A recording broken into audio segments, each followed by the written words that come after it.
ये आपको दूसरी साइड पे जो जगह नज़र आ रही है ये लेडीज़ के जाने के लिए है। मर्दों और औरतों का सलाम करने का अलग अलग सिस्टम है, मतलब रास्ता अलग अलग है।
ये जी दाता दरबार के बाहर जो सैन है उसका एरिया है सारा। ये दाता दरबार ज़िला लाहौर में वाक़या है।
ये जी सोने का दरवाज़ा है। पहले ये ओपन होता था जो सुनने में आया है, लेकिन अब इसके आगे दरवाज़ा जो है लगा दिया गया है जो बंद होता है। मैं आपको जूम करके ज़ियारत करवाता हूँ। ये देखिए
ਤੈਨੂੰ ਲੱਖਾਂ ਨੇ ਸਲਾਮ ਦਾਤਾ ਹਜਵੇਰੀ ਤੈਨੂੰ ਲੱਖਾਂ ਨੇ ਸਲਾਮ ਅਲੀ ਹਜਵੇਰੀ ਤੈਨੂੰ ਲੱਖਾਂ ਨੇ ਸਲਾਮ ਦਾਤਾ ਹਜਵੇਰੀ ਤੈਨੂੰ ਲੱਖਾਂ ਨੇ ਸਲਾਮ ਮੈਂ ਦੁਨੀਆ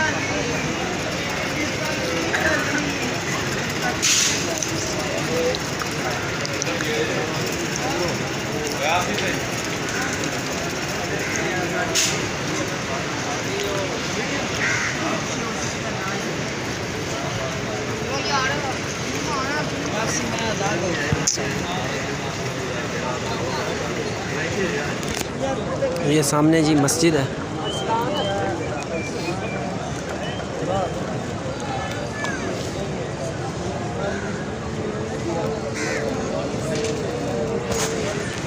अंदर जाके मस्जिद भी दिखाता हूँ आपको अंदर से।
निकल जाओ निकल जाओ।